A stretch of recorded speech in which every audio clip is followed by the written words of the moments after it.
We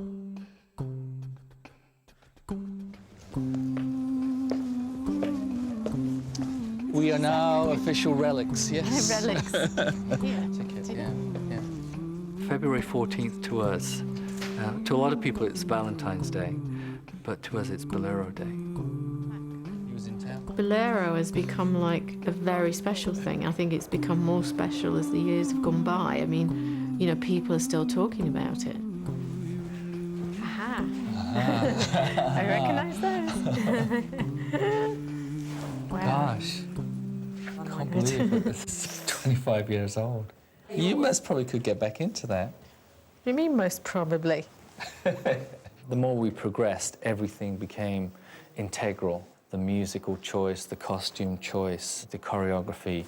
From our point of view, it's like looking at a beautiful picture or reading a book that has a start, middle and end.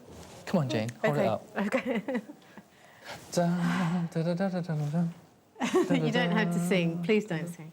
It doesn't look radical at all now, but at the time, it was skating fashion at the cutting edge. We were trendsetters, do you think? At one time, yeah. We can dance if we want to. We can leave your friends behind. 'Cause your friends don't dance. By 1983, Torval and Dean were more than just trendsetters. They were world champions 3 times over and at the top of their game.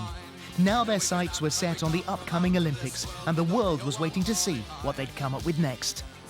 Well, one thing you've been doing, Chris, is working on this new routine. Can you tell us something about it? Well, each year we've always done something different, and we've expected, people have expected us to do something different. And for us, and each year we would always try and reinvent ourselves. That was our thing, that we didn't want to keep doing the same thing. The people that were right behind us, you know, they were pushing us all the time, and we didn't want to sort of do something predictable and they might come up with something amazing. So we had to keep, you know, going and pushing ourselves. With expectations mounting from all sides, Chris and Jane set out to do something bigger, better and more daring than anything they'd done before. Hello! Jane, how lovely to see you. For the Olympics, as with every new routine, their first job was to find the right music. We were always on the lookout for music, and through yourselves, we got an introduction into the record library, that we could come and listen to all your records and go, yeah, no, and we would go through that. For us. It was a dream come true. We were like in a chocolate factory because it was like all these records. We had a fantastic library at BBC Radio Nottingham. It was the largest library outside London, and they were just so thrilled. I remember the conversation when they said, "Do you think we could come in the library and listen to music?" And of course we said, "Of course you can. We're not going to stand in your way, for goodness sake." And then they would come to us very sheepishly and say, "We've got this record. Do you think we could take it home?" When you did the Bolero, everybody stood up and cheered, but there was slightly, I thought, oh. Yeah, it was completely different, I think, wasn't it? And Bolero was a total surprise. And really, when you think about it, all I thought of Bolero was from a film which Dudley Moore was involved in. And I thought, which was a bit, didn't seem the right thing for Jane and Chris to be dancing to be honest with you. Bolero hadn't actually been Chris and Jane's first choice either. They'd unveiled their original choice of music to Bobby Thompson, a close friend and mentor from the ice skating world. Christopher said, "I've got the music for the Olympics." So he puts the music on, and it was 42nd Street. And I thought, my God, they can't do this. It's too close to Mac and Mabel, Barnet, and all in that same kind of area. For the Olympics, it's got to be something outstandingly different to anything they've ever done. And with that, he went to the car, brought a load of tapes up, put them on. We were putting one in after the other. And Bolero came on, and we just went, that is the one. The people that were in the room, we knew that was it. And suddenly it became, there was no other music that was right after that. So it's hard to imagine now, but Torval and Dean almost skated to this music from 42nd Street.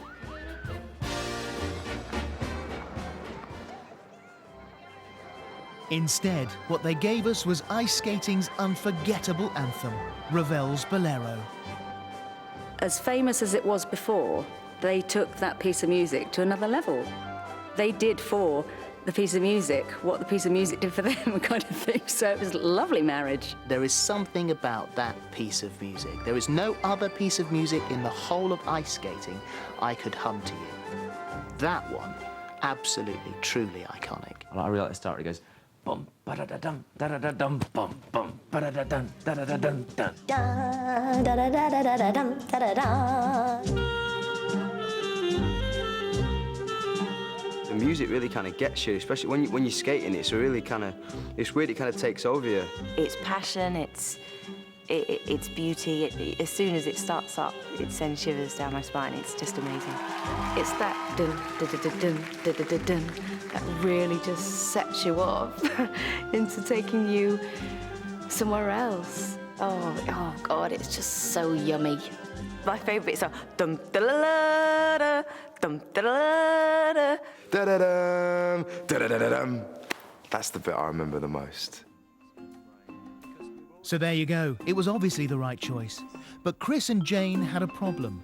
Ravel's original composition was a massive 17 minutes long. Olympic rules stipulate that no skating program can be longer than 4 minutes. While trying to solve this problem, Chris and Jane inadvertently came up with the most memorable moments of their legendary routine. When people talk about Bolero, it's like, you know, the beginning position and the end position that they remember. But at the time, it wasn't like we've got to build an iconic position. How do we start this and how do we end it? It all came about when they began to cut down the music. They approached a composer to help them with their ice dancing dilemma. What was required was to sort of truncate it so that it lasted for 4 minutes with all the elements that are in the original. It was a bit of a challenge. The creative threesome locked themselves in Richard's studio to rebuild and re-record the whole piece. But after 3 days, all they could manage was 4 minutes and 28 seconds.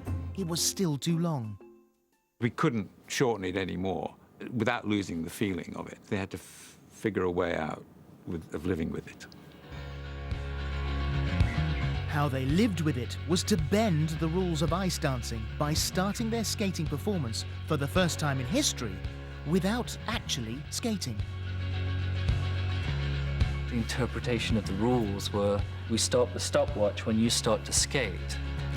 Or the definition of skating is when your blades are on the ice. So by necessity, we started on our knees. And so they became iconic positions for us. It was so different to what anybody had ever done in ice dancing. That's the kind of people they are. That's why they're so great. It was that nobody's ever done that before. And why haven't we thought of doing that? So from that first moment where they actually kneel before the music starts, it was already different.